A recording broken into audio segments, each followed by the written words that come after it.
What is up, Earthhnoids and Spacenoids? I am just a simple Newtype, and in this episode we are finally returning to Gaia gear. Last time Krishna was captured by Ol. They had a discussion about Earth potentially becoming a state-approved baby-making factory, and a brawl broke out in a bar. This time Krishna betrays the team, Metatron loses some men, and Affranche fights against a new man machine. So let's get into this.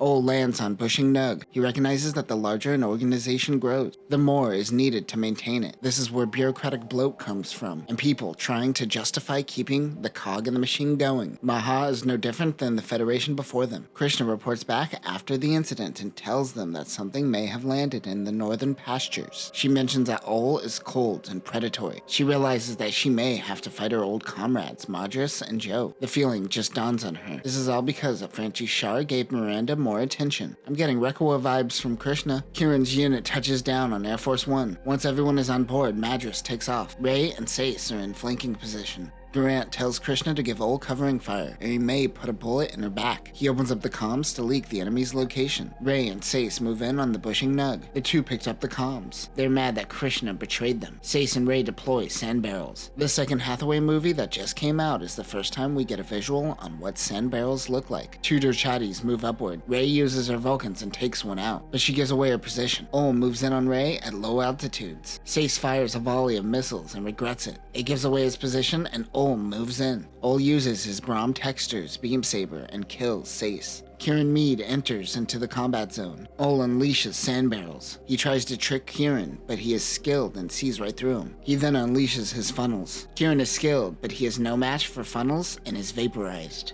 The funnels hit Kieran's reactor, causing a mini-nuke to go off. The ruins of Liège are decimated by the blast. The Air Force crew wonders what Affranche is doing. Europe is apparently relatively lawless. The Bushing Nug begins attacking the Air Force One. Joe fires missiles. An M-barrier activates at the last moment, protecting the Bushing Nug from missiles. Ol regroups with his wingman, Gamian. Krishna thinks she is just another cog in Ol's machine. They move in on Ray and shoot her down. She tries to eject, but it isn't working. Meanwhile, in the sky, Air Force One is shot and is going down. They cut the engines and crash land near the forest. Ferris and Jacob head towards the Air Force crash. They note that if the ship's reactor goes off, they will be instantly vaporized. Madras cut the engines, luckily. Ferris calls out for Madras. He shoots a warning shot before realizing they are allies. Madras, Joe, and Michelle are barely hanging in there. Joe blames this on Affranche, who arrived too late to save Sace and Kieran. He says that his affinity towards Gaia gear and the Psychomu is getting in the way of the bigger picture. Rather than watching from space, Affranche feels the need to be on the ground if he truly wants to help. The man machines descend to the forest. Affranche uses his intuition to sense that Ol is nearby. He evades an attack. Ol finds the downed Durchati cockpit core from earlier and uses it as a shield. He then throws the core at Affranche while firing missiles. Gaia dodges and pries open the core. Affranche gets Ray out of the cockpit. She tells them Sace and Kieran were killed. The two meet up with Madras and the others. They need to meet up with Air Force 2. Ray also needs help. Jacob says, I'm a chiropractor. That's essentially a doctor. Everyone looks at him and says, nah, Affranche also learns of Krishna's betrayals. Things are looking bad for Metatron at the moment. Affranche blames a lot of this on himself. The team meets with Air Force 2 and creates a camp to get some rest. He feels hatred towards Krishna. Jacob is helping Ray nearby. Miranda was left on board the Mother Metatron. Affranche's getting a little horny. Ray approaches his tent. She wants a sitrep. After hearing of the events, Ray slaps Affranche for getting her friends killed. As she cries over Sace and Rayzam, Affranche gets some rest. Jacob and Ferris have a conversation about new types by the campfire.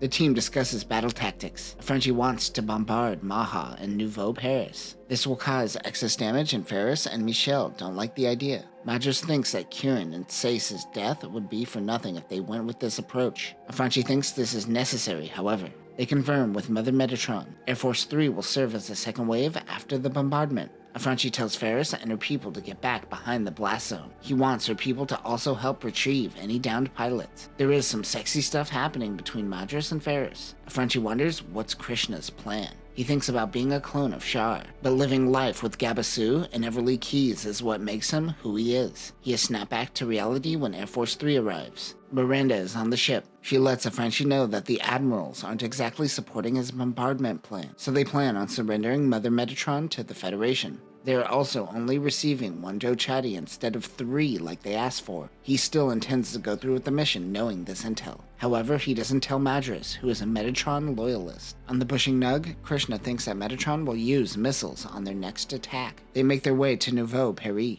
Captain Dargle tells everyone to get some rest. Ul and Krishna have a conversation while resting after Maha begins their invasion of Earth. They will cull the weak. That's when they will turn to forced labor and then gas them. They have to protect that elite class on Earth. He thinks that it is actually Metatron who are the ones who are trying to bring forth white supremacy, and they were simply using Krishna for her needs. Ul says, all this racism is making me sleepy. Good night. Krishna cries because she has to fire on her friends. Suddenly, shouts ring out. Missiles are beginning to descend on Nouveau Paris. The area is decimated. Metatron chose not to use nukes during this bombardment. Dargle made it to the Gids Geese before the bombs went off. Dargle greatly underestimated Metatron. He orders Sumnau Aban and Marisa Najis to provide aid. Affranche reflects on the old guard of Metatron and how they back out once conflict actually happens. The old men in space never fully understood the meaning of their actions and just patted each other on the back. For Metatron to create an impact, it has to complete its goal and go away. Organizations lead to bureaucratic bloat, so once Metatron is finished with their last mission, it will dissolve and be no more. Messer's men refer to Affranche as Aff to make fun of him. Why did he hire these street thugs again? They are holding the Western Line during the second wave. While the Air Force 2 moves in to support Gaia gear, Ray thinks the idealism of man leads to constant factions and with it wars. The Air Force 2 preps for backup. After looking at the destruction, he realizes this probably wasn't the best idea. Thinking of this makes him believe that he isn't like Char. He blames himself, but also blames Maha's privatization of Earth. 5 man-machines approach, followed by tracer rounds. They pull up and evade. They have to wait for Messer's unit to arrive. 1 Dochati takes down a Gusa. Air Force 2 is overhead. They meet up with Messer. Now they must wait for Air Force 3. Looking at the ruins, Miranda thinks that they are trying to rebuild in Europe. Now they will have to work with Hong Kong Maha. Everyone confronts Affranche and demands a funeral for Sais and Raison, and they want to do something about Krishna. Unlike before, he is hesitant. Messer, frustrated with him, slaps Affranche. It takes Affranche to say that he is willing to die in Gaia gear to get things done before the team is back on board. Bushing Nug heads towards Nouveau Paris. Krishna doesn't like Ul's attitude and feels like she is being used. Oh my god, you said this already, Tomino. We're going in circles here. They only have 3 of the 5 Air Force ships. Affranche is once again wondering what went wrong with Krishna. Volume 4 should just be called Tomino Stalls for Time. Krishna tries to say farewell to Ul, and we get the same internal conflict once again. Affranche notes that Messer is more attuned to the Zoran soul than he is to Gaia gear. Messer tells him that man-machines are crossing the Adriatic. Gaia gear dives down as Minovsky particles rise. He creates a shockwave. Messer spots an unknown man-machine. He fires a barrage on the Hong Kong Maha squad. Affranche can sense a few comrades that were shot down. For once, he feels fear. He fires 1 funnel,